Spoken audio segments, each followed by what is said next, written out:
When it comes to life, most people see it as a series of random events that just happened to them. But Carl Gustav Jung looked deeper. Life does not happen to you, it happens through you. It sounds simple, but if you really think about it, it changes everything. Do you truly believe you are living your experiences? Or is it the experiences that are living you? For decades, Jung studied dreams, crises, fantasies, and the fates of people, and he noticed a clear pattern. Life is not chaos. It is a process, structured, purposeful, precise. It guides a person toward the most important goal, consciousness. Every event serves this purpose. Joy, pain, encounters, loss. All of it is a tool, drawing out what is hidden inside. You are not born conscious. A child exists but does not know who they are or why they are here. They react, but they do not understand what drives them, and that's when the movement begins. The external world starts revealing the internal childhood trauma forms a complex, and it governs your decisions until you become aware of it. An irritating person exposes the part of you refuse to accept. Repeating patterns are a signal. The unconscious is trying to surface. Jung said it plainly, until the unconscious becomes conscious. It directs your life, and you call it fate. What you see as chance or bad luck is part of a system. Life literally speaks to you through events. It shows what you ignore within yourself. Look at this without illusions. An alcoholic thinks they are fighting addiction, but in reality, they are avoiding pain buried deep inside. A workaholic believes they are chasing success, but underneath it lies a fear of their own insignificance. Someone who repeatedly experiences the same breakups isn't facing bad partners, but their own fear of abandonment. The situations may differ, but the essence is the same. Life uses them as a tool to bring the unconscious into consciousness. What does this give you? At first glance, it may sound like philosophy, but for Carl Gustav Jung, it wasn't just theory, it was practice. He observed how people, once they began to see the real causes of their suffering, radically transformed their lives, not because the problems disappeared, but because meaning appeared. Pain stopped being random. It became part of the journey. Look, from another perspective, every trial you call a problem isn't a barrier. It's a signal. A way life tries to show you what you are ignoring. A dream you dismiss as nonsense is a dialogue between your unconscious and you. A coincidence is a moment when the inner and outer worlds converge. Jung went through this himself. In the Red Book, he described moments when he realized he was not merely an observer, he was the process through which the unconscious becomes conscious. His life wasn't just a series of events. It was a way for life itself to become aware of itself. Now ask yourself directly, what if everything happening to you isn't random? Not chaos, but a carefully organized process. What if life isn't testing you, but revealing you? Then suffering is not the end. It is birtha. Crisis is not a dead end. It is a turning point that makes you more whole. Life is not somewhere outside. Life is you. You are not living the experience lives through You. And the moment you understand this, everything changes. Start seeing meaning where there used to be noise. You stop asking, "Why is this happening to me?" and start asking a different question. What is life trying to show me through this? At the center of Jung's approach lies a fundamental conflict, the dialogue between the ego and the self. The ego is your familiar self. Your name, your history, your roles. It's the voice that says, "I want, I think, I decide." The self goes deeper, much deeper. It's the whole psyche, conscious and unconscious, personal and collective. Everything that goes beyond your everyday I. There lies potential.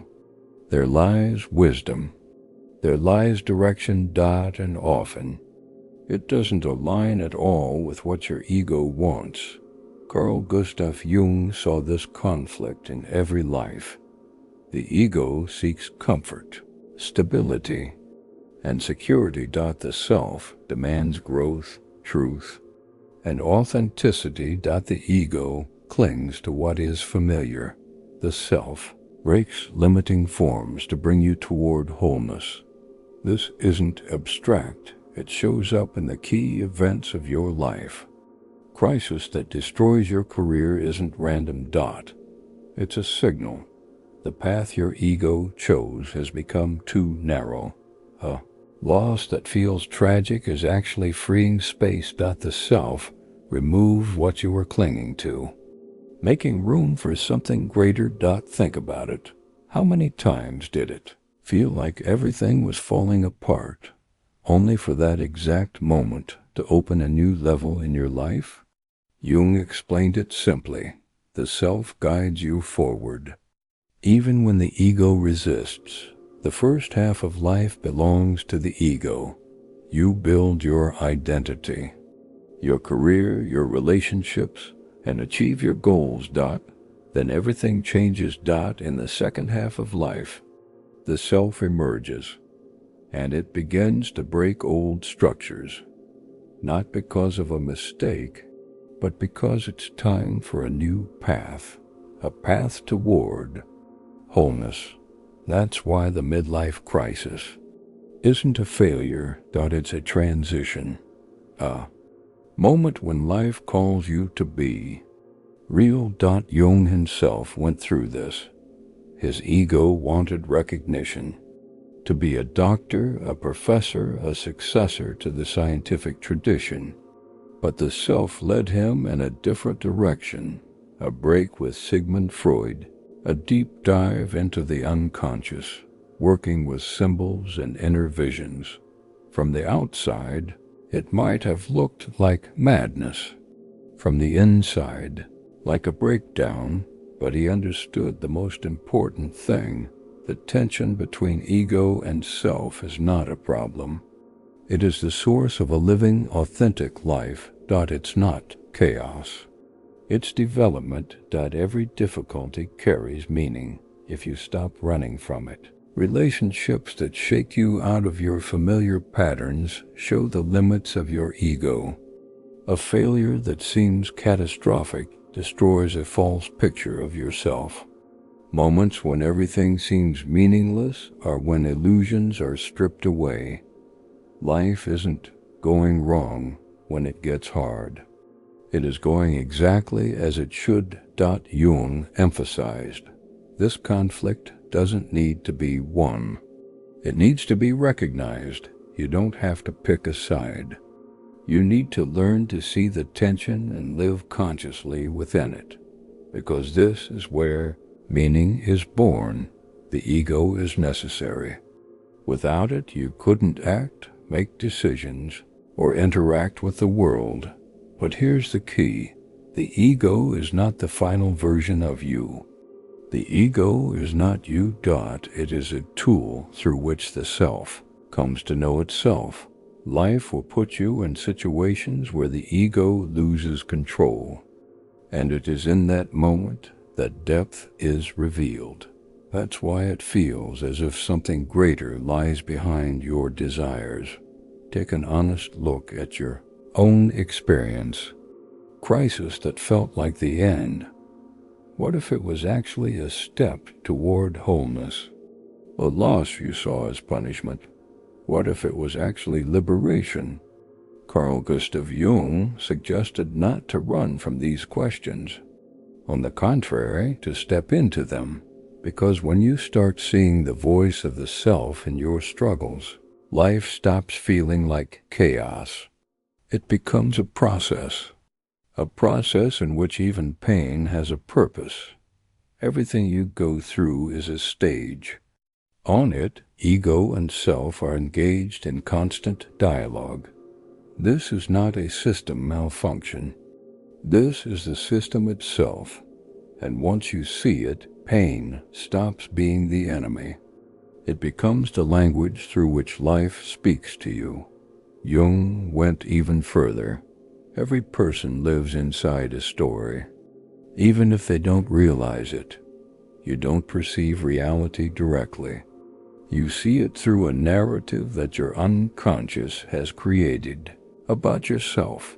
This story begins in childhood. Impressions, emotions, first conclusions, all of it forms a script. Over time, it becomes a personal myth, and it shapes how you interpret everything that happens to you. See how it works. If you believe life is a constant struggle, you will find confirmation of that in every challenge. If you live as a victim, every difficulty becomes proof that the world is against you. If your identity is that of a martyr, you will repeatedly sacrifice yourself seeking recognition. The events may be the same, but the meaning is always different. And it depends not on life itself, but on your myth. Jung called these archetypal scenarios. They are not mere fantasies, they are structures from the collective unconscious. You don't create them from scratch. You become their bearer. And until you see this, they control you. People came to Jung complaining about life, but he saw something different. The problem wasn't the events themselves. The problem was the story the person was telling about themselves. Here's an example. A woman was convinced that she was always being abandoned. She called it her fate, but the reality was different. She chose unavailable partners, pushed away those who were present, and saw betrayal where there was none. She was living inside a scenario of abandonment, and every step she took only reinforced that myth. When she became aware of it, everything changed.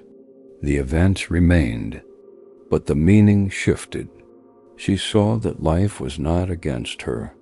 Her story was shaping her experience. Now a question for you. Which myth are you living? The hero who must constantly struggle? The seeker always looking somewhere out there? The outcast, certain they will never be accepted? You didn't choose this consciously. It formed from your experiences, traumas, and internalized images. But here's the key. You cannot live outside a story, but you can stop being its prisoner. Jung said it clearly. If a myth is unconscious, it runs you like hidden software. If it's conscious, you start participating in it. The story stops being a prison. It becomes a tool. You don't have to destroy it, but you can stop being a character who simply follows the script and become the one who rewrites it. Carl Jung himself admitted his life was a myth. He lived as an explorer of the unconscious, a pioneer of the inner world, and he understood that too is a story, but it was the story that gave his life meaning and direction. Now look at your own life, relationships, crises, victories, defeats. It's not a random collection of events. It's the scenes of a single story created by your psyche. The central question, which plot are you living now? a story of victimhood or of awakening, loss or transformation? Jung said, "The privilege of life is to become who you are, but this isn't possible until you see your myth and start working with it." Every person lives inside a narrative, and that narrative is stronger than the circumstances. Change the story, and your perception changes. The events may stay the same, but their meaning becomes different, and then life stops being a blind stream. It becomes a conscious myth, one in which you actively participate. At the heart of Jung's system is the process of individuation. Its goal is not success, not happiness. Its goal is wholeness. Individuation isn't about adding something new to yourself. It's about reclaiming what's already inside, what has been suppressed. From childhood, you build the ego. To fit into the world, you create a persona, a social mask. And at the same time, you push away what seems unacceptable. This is how the shadow is formed. It's normal. It's necessary for survival, but at some point the mask becomes too tight, and the suppressed parts demand to be restored. And that's where the real movement begins. First comes a crisis. Old strategies no longer work. Goals lose meaning. It feels like everything is falling apart, but in reality it's a transition to the next level. You confront the shadow. The parts of yourself you once denied. It's frightening, because the shadow feels dangerous. But within it lies energy, strength, authenticity. Next comes the encounter with inner images of the opposite sex, the anima or animus. They show up through relationships, conflicts, and attraction. If you are unaware, you project. If you are aware, you gain access to depth. The final stage is the realization of the self, the point where all opposites converge, where rigid divisions of good and evil, light and dark disappear. You realize you are more than your ego, more than your social role. Individuation is not a straight line. It's a spiral. Every crisis is a step. Every encounter is a movement forward. Your sufferings and victories are not mistakes. They are tools that bring you back to yourself. You don't become perfect. You become whole. Jung came to an even harsher conclusion. You are not simply living a life. You are the means through which life itself becomes conscious of itself. Consciousness is not your property. You are the form through which it manifests. This gives a completely new perspective on everything. Every event is not just a personal experience. It is part of a universal process. Through you, life explores loss, fear, joy, rebirth, the death of a loved one, a breakup, losing a job. These are not blows of fate. They are experiences passing through you. When you rejoice, life experiences joy. When you feel fear, life experiences fear. This is how life comes to know itself. And this is not philosophy for the sake of philosophy. It is a practical support. When you understand this, your perspective changes. You are no longer a victim. You are a participant in the process. Resilience appears. Trust appears. Mistakes are no longer failures. They become part of the path. Every moment gains weight. Because it is unique. No one else will ever live your version of life. No one will see it the way you see it. Jung said, "The privilege of life is to become who you are." And that means becoming the one through whom life experiences itself. Your task is not to be perfect. not to meet expectations. Your task is to be as fully yourself as possible, because only then does life gain a complete, honest experience of what it means to be you. If you watched this video until the very end, give it a like. It's the greatest reward and motivation for me. Thank you.